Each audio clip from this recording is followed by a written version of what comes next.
আসসালামু আলাইকুম। আজকে আমি আপনাদেরকে করে দেখাবো ডিম ভুনা। এই সহজ ডিম ভুনাটি এভাবে করে দেখবেন, খেতে খুব মজা লাগে। এখন আমি ডিমের সাথে হলুদ লবণ দিয়ে মাখিয়ে দিচ্ছি। এখন যে মশলাগুলো দিয়ে ডিম ভুনা করবো এগুলো পাটায় বেটে নেব। মাখা ডিমগুলো এরপর ডিমগুলো তেলে দিয়ে দিচ্ছি। এরপর ডিমগুলো তেলে অনেকটা ভেজে নিয়ে এখন সেটাতে আলু দিয়ে দেবো। আলুগুলো একটু হালকা লাল লাল করে ভেজে নেবো। এরপরে আলুগুলো উঠিয়ে নিচ্ছি। এখন আর একটি পাত্রে পেঁয়াজ কাঁচামরিচ দিয়ে নিয়ে এগুলো হালকা ভেজে নেবো। এরপর যে মশলাগুলো বেটে নিয়েছিলাম ওই মশলাটা দিয়ে দিচ্ছি। মশলাগুলো দেওয়া হলে তেল হালকা ভেজে নেবো।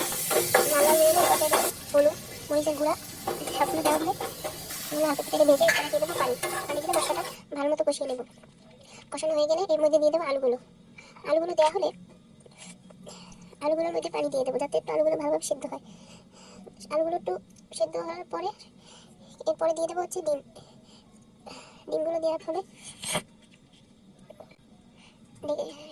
এখন ডিমও দিয়ে দিচ্ছি আলুর পিছাতে।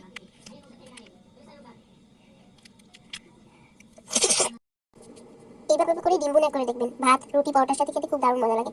ভালো থাকবেন, ভালো লাগলে পাশে থাকবেন এবং সাবস্ক্রাইব করবেন। আল্লাহ হাফেজ। আসসালামু আলাইকুম।